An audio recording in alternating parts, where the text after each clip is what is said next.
Today on WBTV, we're going to be talking about something that could be considered old news because it's about a week old. But we're going to be talking about Apple's new arcade service and if it's really worth it to somebody who may consider themselves a gamer.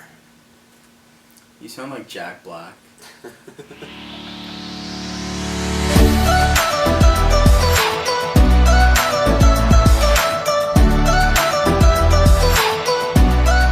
So let's talk about Jack Black. No. Jablinski Games is the epitome of YouTube. Okay, so Apple announced in their 2019 event that they do an event every year, but they announced in their 2019 They do an event? Yeah, every year where they. I've never heard of it. Oh, they do an event like every year where they announce like their new iPhone. Like a Nintendo Direct or like an E3? Yeah, basically? but it's like their own event. Yeah.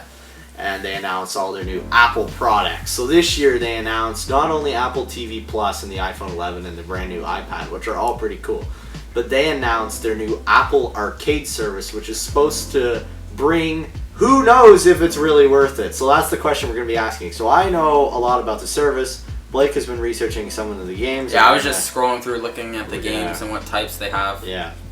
So first of all, we'll let Blake list some games, then I'll talk about the service, and then we'll talk about if it's worth it. Oh, well, I was just looking at some games that like are titles or games I recognize from outside of mobile gaming. So there's this one game that's like on Xbox or on Xbox, PlayStation, and I don't know if PC, called Enter the Gungeon, and it's like a 2D top view like bullet hell type game. And on apparently Apple Arcade, they have something called Exit the Gungeon, which is probably like that and similar. There's a game called Shantae, which is a platformer game that is normally on console. There's Sonic Racing. So if you don't have Mario Kart Tour and you want a better racing game, you can get Sonic Racing. I don't know. Good. And then I was looking at, there's also a game called What the Golf, which is like, you know, there's tons of golf games out there, like crappy other mobile golf games, Golf with Friends, and What the Golf is just a super quirky, random, funny golf game that you can have fun with your friends. And I was looking at some other interesting games as well, and there seems to be the majority is it's like adventure games or RPG games. There's a ton of puzzle games, and I was also seeing that there's a ton of like mystery games. And there's, like, just looking at the titles they already have, there's already 3 murder mystery games. Apparently there is a pretty good first-person shooter game coming out. I don't remember the name of it. I just heard it through the tech channels that I watch.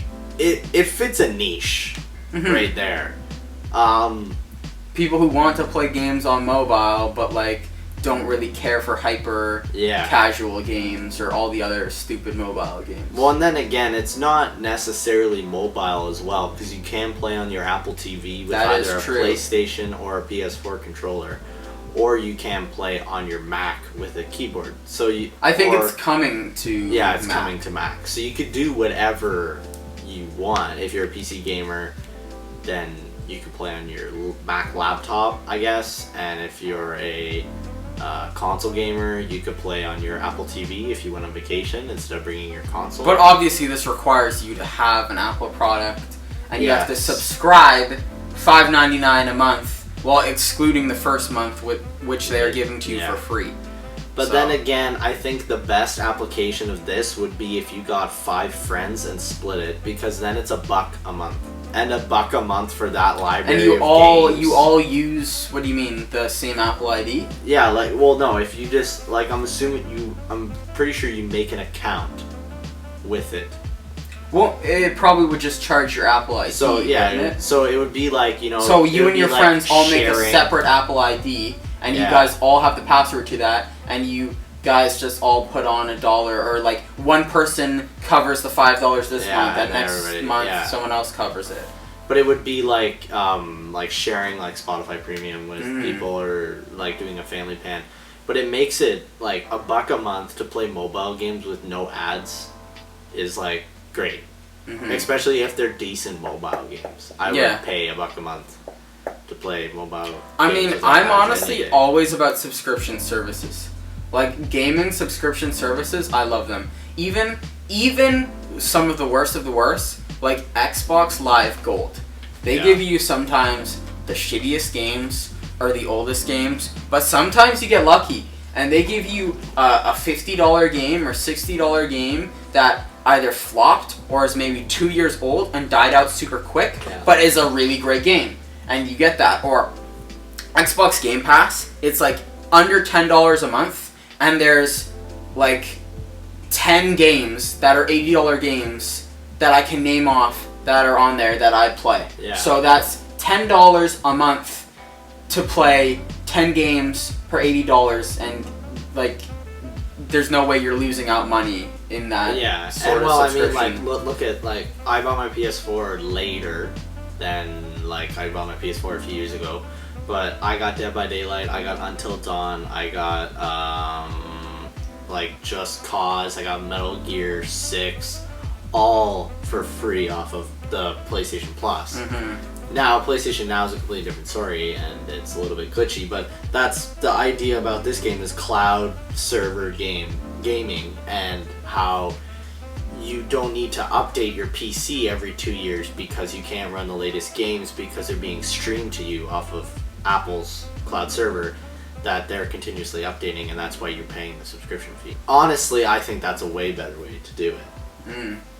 Like, if I could just buy, like, instead of a console, I could just buy a little box, and I didn't have to update my console every year. I just paid $10 for this box, and I could play the latest games, and in a server somewhere in Japan, they were, like, updating it every, like, year or so I could play the latest A-Tile games, and all I had to pay was, like, $5 a month. I would pay that in a heartbeat. Mm-hmm. It would be awesome. And then if I decide that I don't want to play games for a while, or I'm not playing games, then I can Cancel get your rid of it. subscription. Yeah, one of the best way to do it, because now if I decide I stop playing games for a while and I stop updating my computer, well, now when I go to play a new game, I have to pay for all this new hardware updates to my Exactly. computer because it's can't run the newest A-Title games. I mean, also just compared to buying like a regular game, like subscription services are just way more better. Like if you buy a game that you Yeah. want to try out and you drop $80 on an A title or A game, yeah, like a AAA game, and you realize you don't like it or you just get bored of it or easily. it's a trash game like Fallout 76. Yeah, exactly. Instead of wasting that $80 on the game and feeling like, oh, now I just have a useless game, with a subscription base, you pay $5 to get all of these games. You can try and uninstall and reinstall as many games as you want, Yeah. and uninstalling a game is not losing money because you can just reinstall one of the other 100 games they have. Yeah, which is honestly, like, that is the way, like, I can say anything about Xbox, and I think the one thing that's failing Xbox right now is the exclusives, but the Mhm. fact that Sea of Thieves was on Game Pass made a big difference. Yeah. Like, that game would have done as well if it wasn't on Game Pass. Because look at all their other exclusives that weren't on Game Pass didn't do very well. Because they're expensive, and people don't want to buy them. Yeah. But everybody played Sea of Thieves because it was on Game Pass, which caused its own other problems with server overloading and shit like that. But it was still it's a great way to try out a game. I feel like Sea of Thieves also took way too long to bring out new updates, so it couldn't keep the fan base there for when the new updates came out. Yeah. Well, and that's the other thing that I do think Apple Arcade has going for it is when you play mobile games, you're playing it because you got nothing else to do. Yeah. Like, and that's the best part about it. I'm paying $5 a month. You know, maybe I'm at an airport and I'm sitting there bored because my flight got delayed and I don't know what to do. I go into Apple Arcade and I go, oh, I'm going to download this game. This game looks cool.